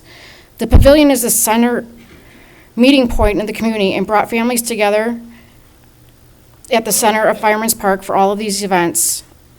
Often families gather under the pavilion for birthday parties and graduation parties because this location is free to use without cost of an indoor venue. Free is always the perfect price, especially for families looking for fun without breaking the bank. Yes, we do offer the inside of the park building for a fee, but many are grateful that the pavilion is free and they don't have to rent the inside. I have seen kids caught in the rain and sit underneath the pavilion on their bikes after a storm comes down and they seek shelter. I've actually seen Trustee Wilson's son many times that I go out there and talk to him. I'm like, hey, you need a phone call or a ride? Nope, I'll just wait it out. Several employees from local businesses come to the pavilion daily and have lunch and decompress. We have a special needs bus that comes and stops twice a month and lets their participants sit underneath the pavilion and have lunch. Teens can be found underneath there all day and into the evening, gathering under the pavilion and having snacks from 7-Eleven or Dollar General. The pavilion is used more than most are aware. Just 2 weeks ago, Molex of Monee had their company picnic outside, bringing in gigantic grills and beanbags.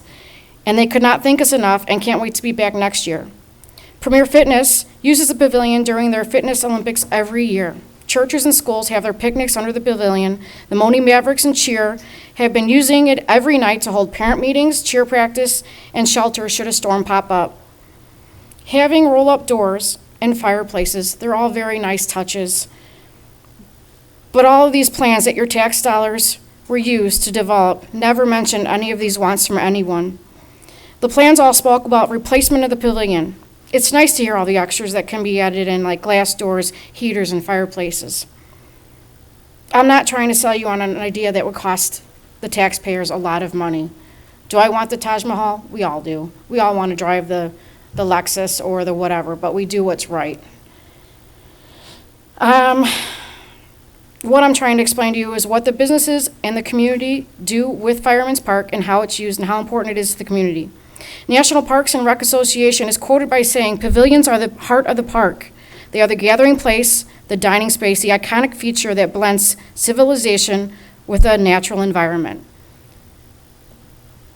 I know you're looking at me for me to say one way or another. A pavilion, in its sense, is what it was. Everybody got upset when it was taken down. Where'd it go? What are we going to do? We put a tent up. As crazy as that circus tent looks, it was rented out this entire summer and through October. It is used entirely. It is used by families. Last weekend, a mom came and said, "How much is it to rent your building?" And it's not, we are the cheapest by far. We are $40 an hour. And she goes, "Well, what does it cost to have an outside party just under the pavilion?" I go, "Technically, the park pavilion is free. Just know that you can't have open flame, no alcohol, but you're free to use it." She said, "That would be great, because then I'm doing it for a graduation party, and she could use that extra money to send her child off to school." This is Monee. This isn't New Lenox. This isn't Frankfurt. This isn't Orland Park. What our community does with it, our events that we have underneath it, are huge and part of our community. I would be lying to you if I said I didn't want garage doors and didn't want, fireplaces. That would be wonderful. But is it smart and is it in our budget? Our park plan, which a lot of you were part of, none of this was stated in it. So my job isn't to tell you what I want, it's to tell you what the community does under that pavilion, what business people do during the day to decompress, and how it's utilized. And then with what I'm given, I utilize it as best I can. So I'm not sure if that really answered your questions or not. If you have any questions, I'll answer them as best I can, but it's not my job to. Diana, I do have a question for you. From what you're describing, it sounds like the overarching feature of everybody who uses this is that it is, number one, free, and number two, that it's open all the time. I mean, during the summer, spring, summer, fall, Yep. is when you'll see people out there. If you had doing those if things. garage doors were put on it, whether they're glass or metal, my request was to have them left open all summer long and somehow locked up so that nobody could pull them down, because they do come and go. If we close it Yeah. up all the time, all these people who use it for free as a true park amenity, a true park element, you've now taken that away. So if you were to put garage doors on them, my request would be to have them up. I understand, let's use the police appreciation. It was cold and rainy. It would have been nice to have those sides come down.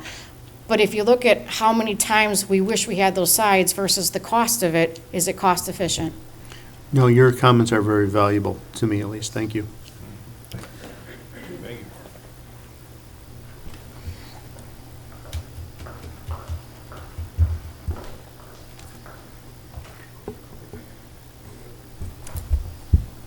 Okay. Any other questions? Didn't she submit a wish list to us? Just a comment. Nostalgia, the way it was, there was no complaints. Everybody loved it.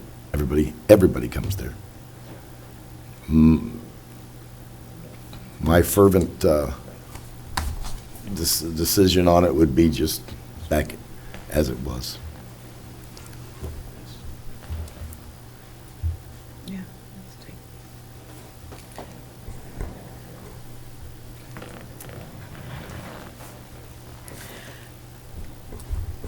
So, well, to John's point, are we continuing conversation here?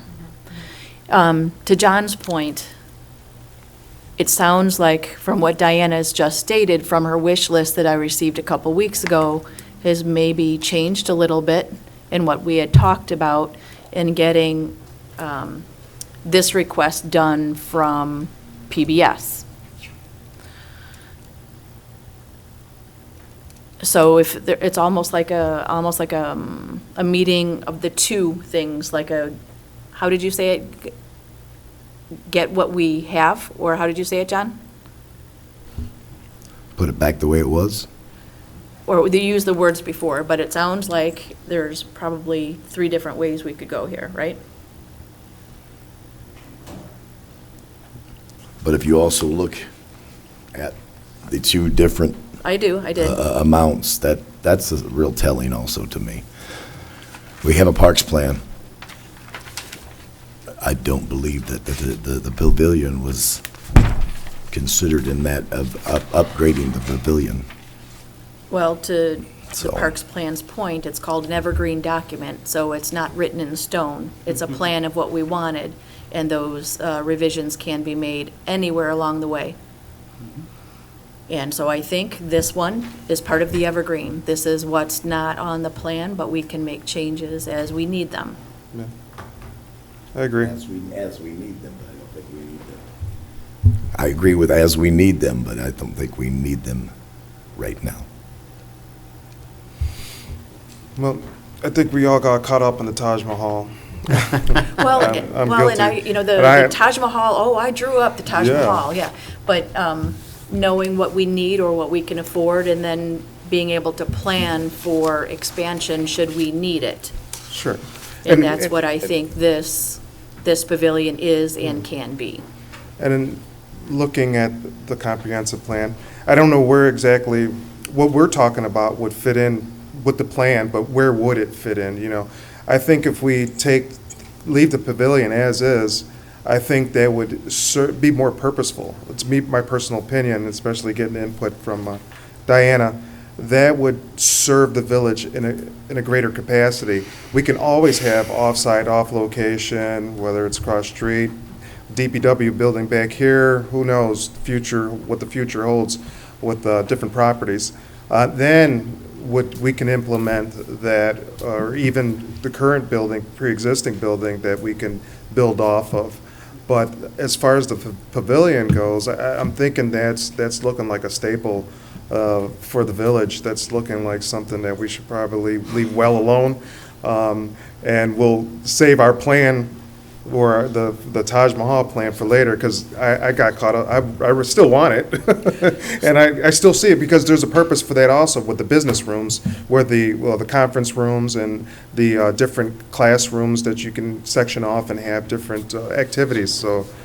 But Well, the those would be pavilion better in is a bigger look. building anyway. but- Yeah, so I'm more in line for keeping it the way it is, especially looking at the numbers too, it makes sense. I think we're all in agreement that it's the pavilion aspect of it that we want to maintain. None of us, I think, are interested in enclosing it and making it part of the structure, part of the building. The part I keep thinking about is some of the amenities like the overhead doors, and I agree with Diana, the ability to lock them in the open position so that, you know, the majority of the time it can be left open, it can be left accessible, but a chance to have that opportunity to be able to bring the doors down maybe expands the usage of that area into, you know, more into the fall, into the winter, earlier in the spring, and gives us that advantage. That's why my thought process is still thinking, is it a worthwhile investment if we can get more out of that building? And still let it be free, still let it be accessible.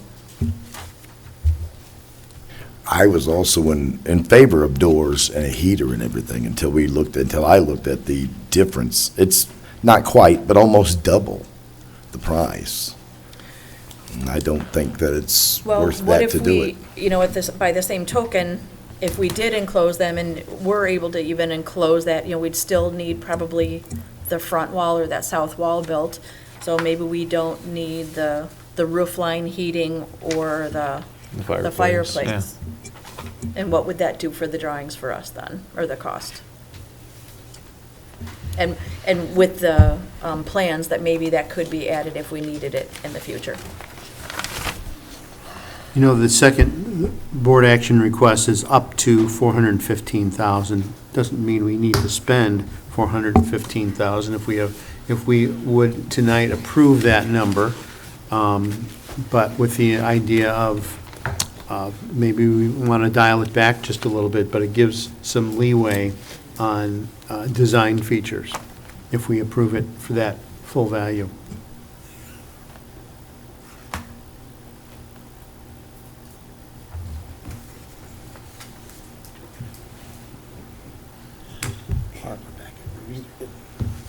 Just to be clear, it actually, I don't know, is it a separate part? Because mine's showing approved 415, not up to. Yeah, it doesn't say up to. I guess my point is, you don't have to spend 415,000. If you And- approve that, you don't have to spend it all. And so, and the second part of it is, since we're not in Robert's rules now, that we have the chance to amend this second action request. That's why we That's why we went Right. into Robert's rules. Right.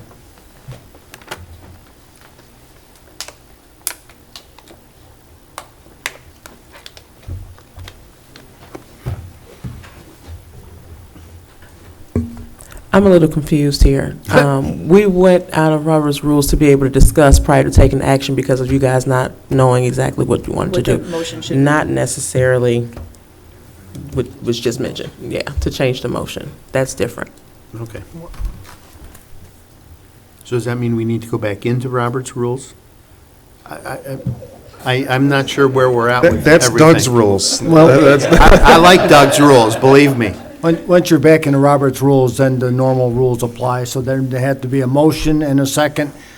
Someone obviously then has got to discuss the motion and a roll call. So right now, if the board still wants to talk what it's going to be, it's the proper time. But once you're out of once you're out of Robert's Rules of Order, then a motion has to be made. And unless we know what the motion is, maybe there should be some further discussion. My last comment is, I'm reticent to change the number on this, on K7, because I don't know what, you know, if we, I think garage doors are probably a good idea, but I don't know what the cost is. I'd like to know the cost. Did you say they were about $3,000 a piece for the 8-foot doors? A little bit more. Okay. Larry, are we allowed to put a motion to postpone it until we can figure out exactly what we want? Can I put a motion up to postpone it? So we'll table this? No, not table, just You postpone. got to go Robert's Rules. Okay, we got to go back in. Yeah, we have Okay, to go all right. back in first. Motion to go back to Robert's rules. I'll second. Second. Trustee Udris? Yes. Trustee Gonzalez? Yes. Trustee Horn? Yes. Trustee Henson? Yes. Trustee Wilson? Yes. May I make a motion that we postpone this until next meeting and try and figure it out? Yes, you may. Second. Roll call, please. Trustee Gonzalez? Yes. Trustee Horn? Yes. Trustee Henson? Trustee Wilson? Yes. Trustee Udris? Yes. Thank you, Board. The last item under my report is the Monee Department of Public Works Clerical Teamsters Local Union 700. So there has been some, the latest update is there's been negotiations to continue over the weekend, and at this point, the collective bargaining unit has agreed to the wages. They are just now asking for a consideration of 3 years for the contract. A counteroffer was made for 4 years, and so that is the point they're at now, is deciding if they'll accept a 4-year contract. So at this time, I would look for a motion to postpone until the next board meeting. I'll make that motion. I'll second. Roll call, please. Okay, just to clarify, or I should say, we don't have to necessarily have a motion because we've already had it postponed, so we can just leave it as is, so we don't need a motion. Continuation. Awesome. Okay, then we rescind our motion. How's that? Yes, please take it back. I take it back? Okay. Yeah, that's fine. But Denisha, it will be on the next agenda, correct? It'll be on the next Okay. agenda, and if they want to try and do it again, then that's when it'll die, and they have to bring it back. As long as it's on Absolutely. the agenda. Yes. Open to the public, non-agenda items. No. Good evening. My name is Mary Brockmiller. I'm at 25633 South McCorkle Avenue. But I'm here on behalf of the Monee Historical Society.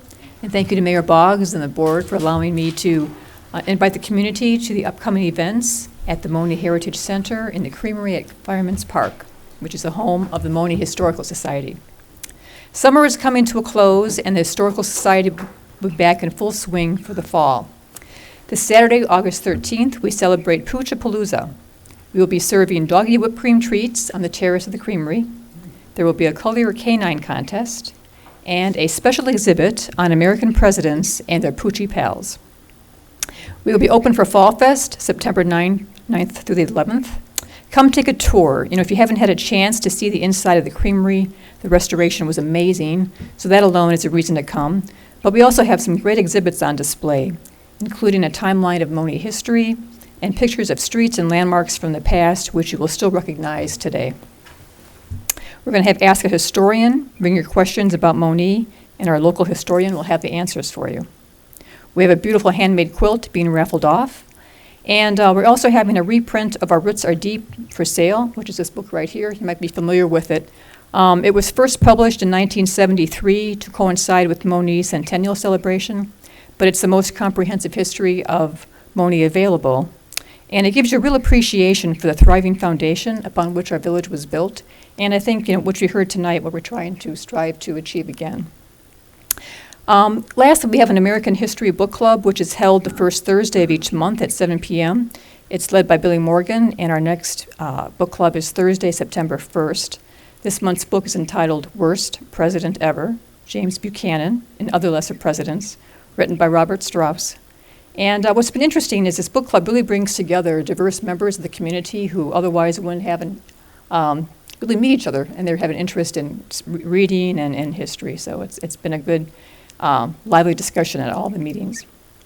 So stay tuned for more exciting happenings being planned for Halloween and Christmas, and we hope you will join us. Thank you. Thank you, Mary, very much. Yes. So I just wanted to clarify that there I'm sorry, may I have your first and last name, please? Nish Patel. Okay. Just wanted to clarify that there is 15 spots, not 5. And maybe between the confusion of K2 and K3, maybe Trustee Henson wanted to mention something, but he never got a chance to say what he wanted to say. And I don't know if the reason to decline was what was the strongest point, having 3 across each other. But when you looked at that map, you should also look at the map where it's Monee Manhattan Road. There are two gaming spots which is next to each other in the same plaza. So I just wanted to mention that. I don't know if it makes any difference or not, but I waited 1 year. My job was to clean up the place, which I was not responsible. What happened at 7-Eleven, it was not my responsibility. But I was asked to wait. I waited. I'm sorry I'm not able to speak because my job is not to stand behind the podium. My job is to stand behind a register. So that's all I wanted to say. Thank you.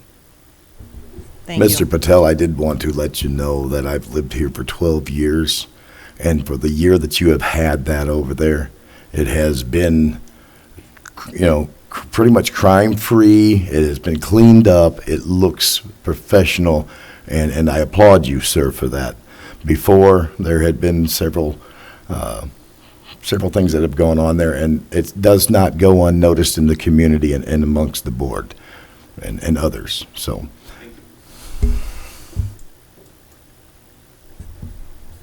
Anybody else? Okay. All right, next is executive session.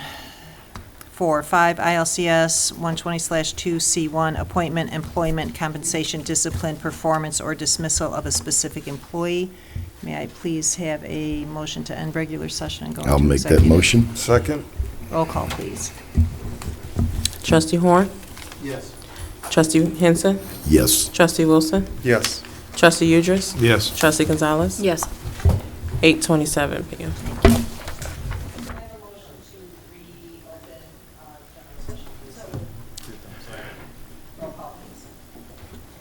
Microphones now. Trustee Udris? Yes. Trustee Gonzalez? Yes. Trustee Horn? Yes. Trustee Henson? Yes. Trustee Wilson? Yes.